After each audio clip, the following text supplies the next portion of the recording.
Hello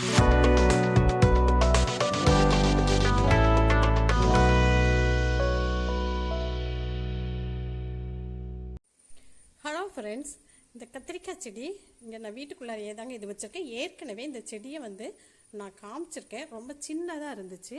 இப்போ ஓரளவு நல்லா பெருசாக வளர்ந்துட்டு இங்கே பாருங்கள், ஒரு சில காய்கள் காய்ச்சிருக்கு பாருங்கள். இங்கெல்லாம் இருக்குது.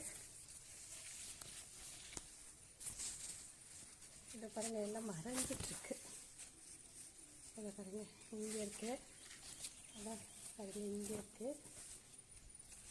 அதை பாருங்கள், இங்கே இருக்குது காய் பாருங்கள். இப்போ கொஞ்சம் செடி பெருசாகிட்டு இங்கே காய்ச்சிருக்கு. நம்ம இதை பறிச்சிக்கலாம். இன்னும் பிஞ்சியும் இருக்குது ஒரு சில இடத்துல. இது வெளியில் இருந்த ஆடெல்லாம் இங்கே வருங்க. ஆடு இதெல்லாம் எடுத்து சாப்பிட்றேன்னு நான் வீட்டுக்குள்ளார பாருங்கள், இது மாதிரி ஒரு கேனில் தான் இதை நான் மண் போட்டு வச்சேன். இதுலேயும் ஒரு மிளகாய் செடி இருக்குது. இதெல்லாம் ஏற்கனவே நான் உங்கள்கிட்ட காமிச்சிருக்கேன். இதை பார்த்தீங்கன்னா இங்கேயும் ஒரு காய் இருக்குது.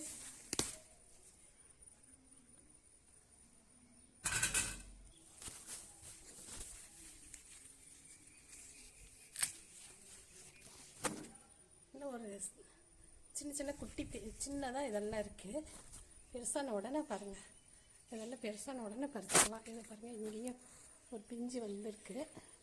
இப்படி சின்ன சின்னதாகவும் ஒரு சிலது இருக்குது. இதில் பிரண்டையை பாருங்கள் நட்டு வச்சுருந்தேன். இதை நான் காமிச்சிருக்கேன். இதுலேயே இந்த கயிறுலேயே நிறைய படர்ந்து வந்துருந்துச்சு. அதை நான் பறிச்சுட்டேன். அந்த நுனியில் உள்ள தண்டெல்லாம் எடுத்துட்டேன். அது அடியில் இது மாதிரி இருந்தது. நிறைய பக்கத்தில் கேட்டாங்க. அவங்க வீட்டில் நட்டுக்க சொல்லி நான் கொடுத்துட்டேன். இப்போ இது நீ மறுபடியும் மேலே அப்படியே வந்துச்சுன்னா நம்ம பறிச்சுக்கலாம். இந்த சுண்டைக்காய் செடியும் அன்னைக்கே நான் காமிச்சிருக்கேன். அன்னைக்கு காயெல்லாம் இல்லை. இன்னைக்கு பாருங்கள், நிறைய காய் விட்டுருக்கு. இதையவும் நம்ம பறித்து எடுத்துடலாம். நல்லா கொஞ்சம் பெருசாக உள்ளதாக பறிச்சுக்கலாம். சின்னதெல்லாம் விட்டுறலாம். இப்படியே சிசர் எடுத்துகிட்டு இப்படியே கட் பண்ணியும் எடுத்துக்கலாம். நான் இப்படியே பறிச்சுக்கிறதுங்க. ஏன்னா கொஞ்சமாக இருக்குது, அதனால் இப்படியே பறிச்சுக்கலாம்.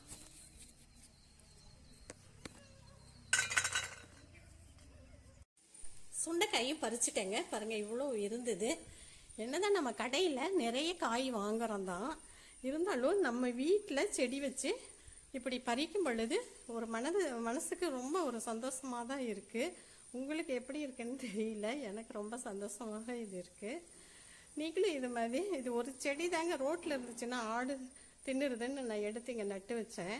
நீங்களும் இது மாதிரி ஒரு செடி இருந்தால் கூட தொட்டிலேயே நட்டு வச்சு காய் பறிக்கலாம். எவ்வளோ இருக்கோ அந்த அளவுக்கு காய் பறித்து நம்ம செஞ்சுக்கலாம். இந்த வீடியோ பிடிச்சிருந்துச்சுன்னா லைக் பண்ணுங்கள், ஷேர் பண்ணுங்கள், சப்ஸ்கிரைப் பண்ணுங்கள். நன்றி.